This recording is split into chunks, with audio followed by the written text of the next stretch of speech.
18ஆம் தேதி பரணி தீபம். ஆமாம். இந்த பரணி தீபத்துக்கு உண்டான ஸ்பெஷல் ரெசிபி வந்து அடை இல்லையா? மிளகு ஜீரக அடை. அது மிளகு ஜீரக அடை நம்ம அழகர் கோயில் தோசை பண்ணுவோம் இல்லையா? ஆமாம். ஆல்மோஸ்ட் கொஞ்சம் சிமிலர் இதே மாதிரி தான். ஸோ இது வந்து ஸ்வீட்டு காரம் ரெண்டும். இந்த வெள்ளிக்கிழமை அன்னைக்கு நம்ம அவல் பொரி, நெல் பொரி ப்ளஸ் அந்த அப்பம், துணுக்கு எல்லாம் பண்ணுவோம்.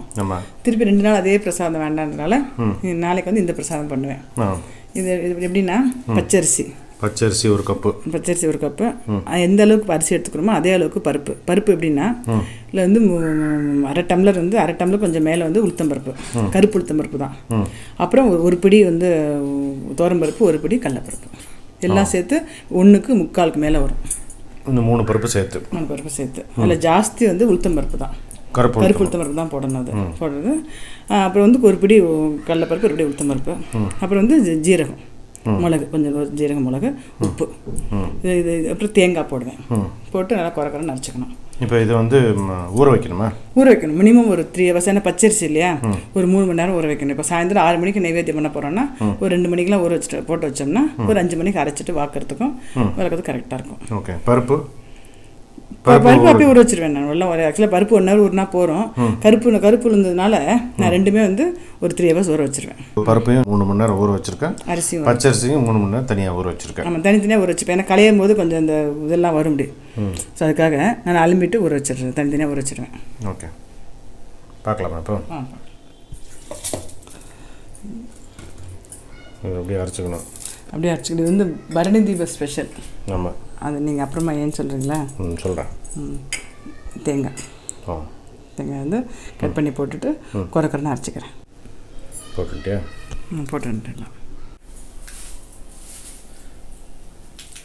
அரிசி, உளுந்து, கருப்பு உளுந்து, கொஞ்சோண்டு கடலைப்பருப்பு, கொஞ்சம் தோரம்பருப்பு போட்டு உப்பு போட்டு மிளகு ஜீரகம் போட்டு அரைச்சிட்டுருக்கேன். குறைக்குறான்னு தேங்காயும் போட்டுருக்கேன். இதில் வந்து கடுகு, கொஞ்சோண்டு கருவேப்பிலை, 10 மணி தாளிச்சுக்கிறேன். இது வந்து பரணி தீபத்துக்கு இல்லையா? ஆமாம். ஏன் பரணி தீபம் ஸ்பெஷல் அப்படின்னு சொல்கிறோம் அப்படின்னா, இப்போ நாளைக்கு 18 திருவண்ணாமலையில் சொர்ண பைரவர் இருக்கார் இல்லையா? ஆமாம், சொர்ண பைரவருக்கு விளக்கேற்றி வைப்பான். நாளைக்கு வந்து பரணி நட்சத்திரம். பரணி நட்சத்திரம் அன்றைக்கி ஏற்றி வைப்பாங்க. ஆமாம், கார்த்திகை மாதம் பரணி நட்சத்திரத்துக்கு சொர்ண பைரவருக்கு தீபம் ஏற்றி வைப்பான். அந்த தீபம் அடுத்த நாள் திருக்கார்த்திகை தீபம் மலை உச்சியில், திருவண்ணாமலையார் தீபம் இருக்கு இல்லையா, மலை உச்சியில், அது 19.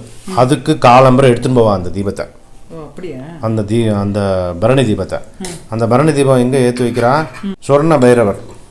சொர்ண பைரவருக்கு உண்டான விசேஷம் வந்து கருப்புளுந்து, கடுகு, எண்ணெய், கடுகு, தேங்காய், இதெல்லாம் வந்து எள்ளு, கருப்பெள்ளு, இதெல்லாம் வந்து பைரவருக்கு விசேஷம்.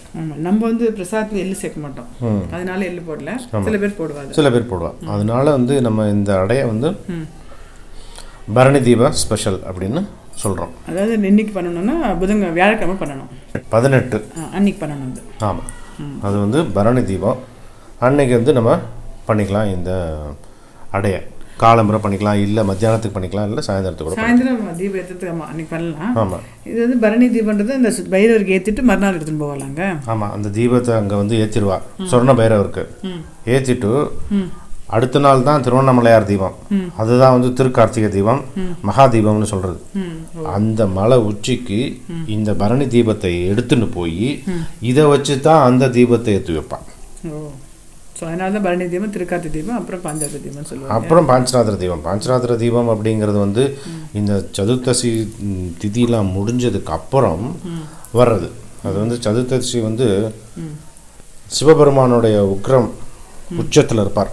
அது முடிஞ்சதுக்கு அப்புறம் வைஷ்ணவா வந்து வளர்ச்சியின் அடையாளமாக இந்த தீபத்தை கொண்டாடுறது. அதனால் அது வந்து பாஞ்சராத்திர தீபம் அப்படின்னு 20ஆம் தேதி இந்த பாஞ்சராத்திர தீபம் வரும். இது டீட்டெயிலாக வந்து நம்ம போன வருஷம் தலிகை பண்ணியிருக்கோம். கார்த்திகை தினத்துக்கு தனியாக சமையல் பண்ணியிருக்கோம், அதுக்கும் பண்ணியிருக்கோம். பாஞ்சராத்திர தீபத்துக்கு தனியாக ஒரு சமையல் பண்ணியிருக்கோம். அதில் சொல்லியிருக்கோம் இல்லையா, சொல்லியிருக்கீங்க நீங்கள். ஆமாம், ஓகே. பரணி தீபத்தை பற்றி சொல்லுங்கள், எனக்கு அவ்வளோவா தெரியாது. அந்த பரணி தீபம் அப்படிங்கிறது தான் வந்து எங்கேருந்து ஆரம்பிக்கிறது அப்படின்னா சொர்ண பைரவர்கிட்ட ஆரம்பிக்கும் திருவண்ணாமலையில். அது வந்து கார்த்திகை மாதம் பரணி நட்சத்திரம். திருவண்ணாமலையார் தீபம் அப்படிங்கிறது கார்த்திகை மாதம், கார்த்திகை நட்சத்திரம், பௌர்ணமி திதி. இது இருக்கிறது வந்து திருவண்ணாமலையார் தீபம், மகாதீபம். அதுக்கு முதல் நாள் வந்து பரணி நட்சத்திரம் வரும். அந்த பரணி நட்சத்திரத்துக்கு சொர்ண பைரவருக்கு விளக்கேற்றி வைப்பா. எங்கே? திருவண்ணாமலையில். அது அடுத்த நாள் அந்த தீபத்தை எடுத்துன்னு போய் மலை உச்சிக்கு எடுத்துன்னு போவா. அந்த தீபத்தை வச்சு இந்த மகா தீபத்தை ஏற்றாது. இந்த காராடை ஆயிடுத்து மலை போட்டது. இப்போ அடுத்தது வந்து ஸ்வீட்டு போகிறாங்க. இது வந்து பச்சரிசி தான். நம்ம ஒரு டம்ளர் பச்சரிசி எடுத்துட்டோம்னா சும்மா ஒரு பிடி உளுத்தம்பருப்பு, ஒரு பிடி தோரம்பருப்பு, அவ்வளோதான். அப்புறம் ஏலக்காய், அப்புறம் சுக்கு கொஞ்சோண்டு, அப்புறம் வெல்லம் வந்து எவ்வளோ எடுத்துகிட்டு இருக்கோமோ அதுக்கு 3/4 டம்ளர். இப்போ அந்த பருப்பு இதெல்லாம் சேர்த்து 1 டம்ளர் அப்படின்னா இது 3/4 டம்ளர் வெல்லம். நான் வந்து எப்படின்னா 3/4 டம்ளர் அரிசி, 1/4 டம்ளர் பருப்பு, 3/4 டம்ளர் வெல்லம், கொஞ்சம் ஏலக்காய், கொஞ்சம் சுக்கு, நல்லா இது வந்து நைஸாக அரைச்சிட்டு வாக்க வேண்டியது. ஓகே. உளுந்து வந்து வெள்ளை உளுந்து. இது வெள்ளை உளுந்து தான் போட்டிருக்கேன். இது கருப்பு உளுந்து போடுறதில்ல. ஓகே. இது போட்டுட்டியா?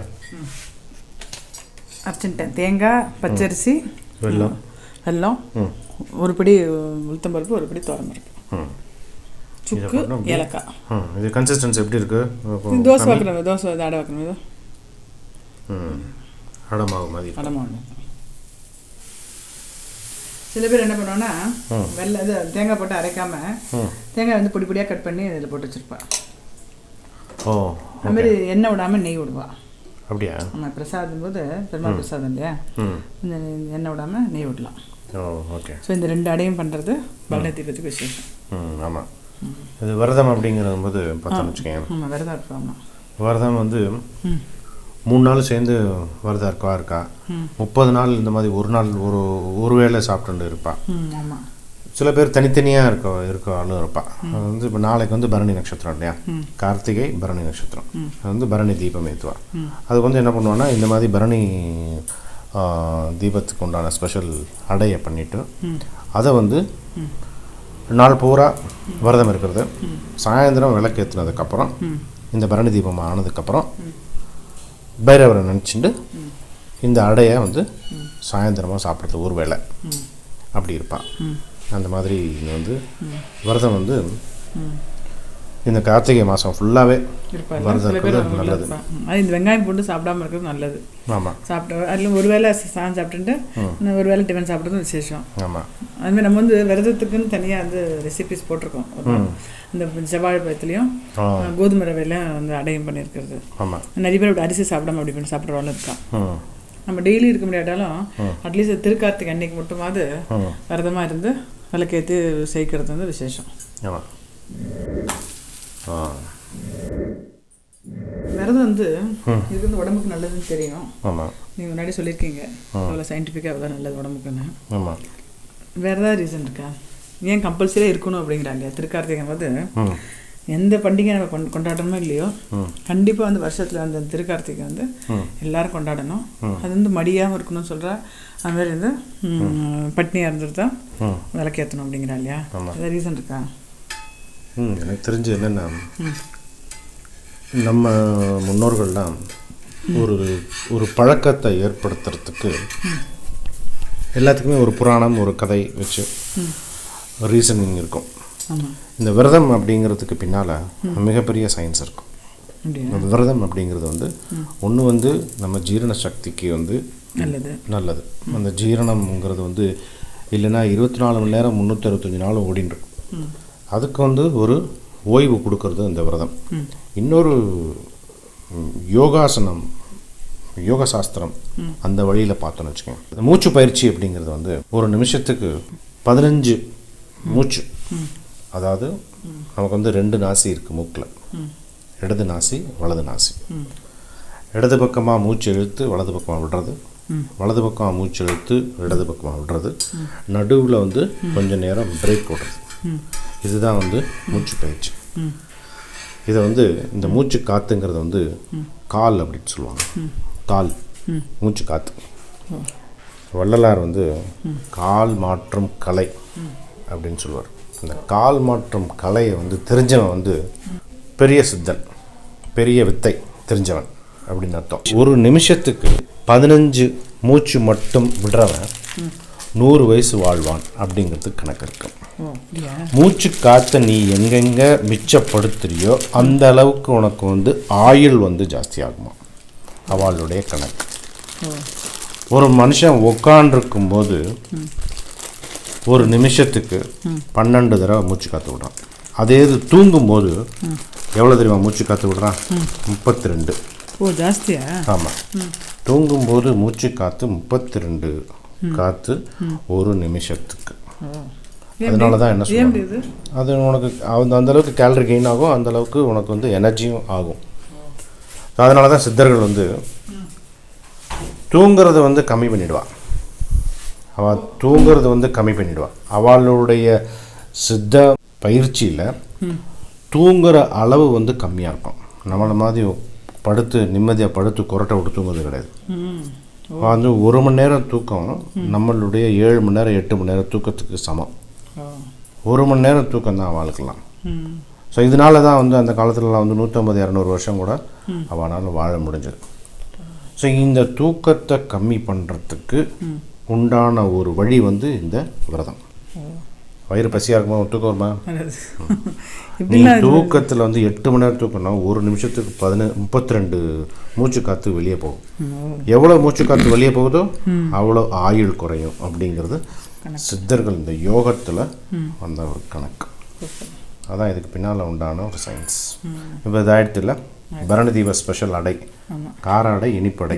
கொஞ்சம் இது மாதிரி நெய் வச்சு இந்த வெண்ணெய் வச்சுட்டு அம்சேர் பண்ணணும். ஓகே, அம்சேர் பண்ணணும், இதான் பண்ணுறது பழக்கம். ஓகே, இது வந்து நம்ம வந்து நைவேத்தியம் பண்ணிவிட்டு நம்ம வந்து பிரசாதமாக எடுத்துக்கலாம். இல்லை விரதம் இருக்கவா வந்து சாயந்தரம் அதை எடுத்துக்கலாம். இது வந்து அப்படியே சாப்பிட்லாம்ல, வெண்ணெய் தொட்டுன்னு சாப்பிடலாம். அப்படியே சாப்பிட்டுக்கலாம். என்னென்னா எப்பயுமே நம்ம விரதம் இருக்கிறதுக்கு முதல் நாளில் வந்து நைட் வந்து கொஞ்சம் எம்டியாக இருக்கணும். ஆனால் அன்றைக்கி காத்தாலேருந்து நம்ம விரதம் சாப்பிடாமல் இருக்கும்போது இருக்க முடியாது இல்லையா? ஸோ இந்த அடையை எடுத்துட்டு அடுத்த நாளைக்கு சாப்பிடாம வந்துட்டு திருப்பி விளக்கேற்றணும். அந்த மாதிரி கணக்கு. ஆமாம். ஸோ இது வந்து வெண்ணெய் தொட்டுன்னு சாப்பிட்டுக்கலாம். வேறு ஒன்றும் நம்ம தொட்டுக்கிறதுக்கு ஒன்றும் தேவையில்லை. வேறு ஒன்றும் எடுத்துக்கிறது இல்லை. Okay, thanks Yoshi. ஓகே.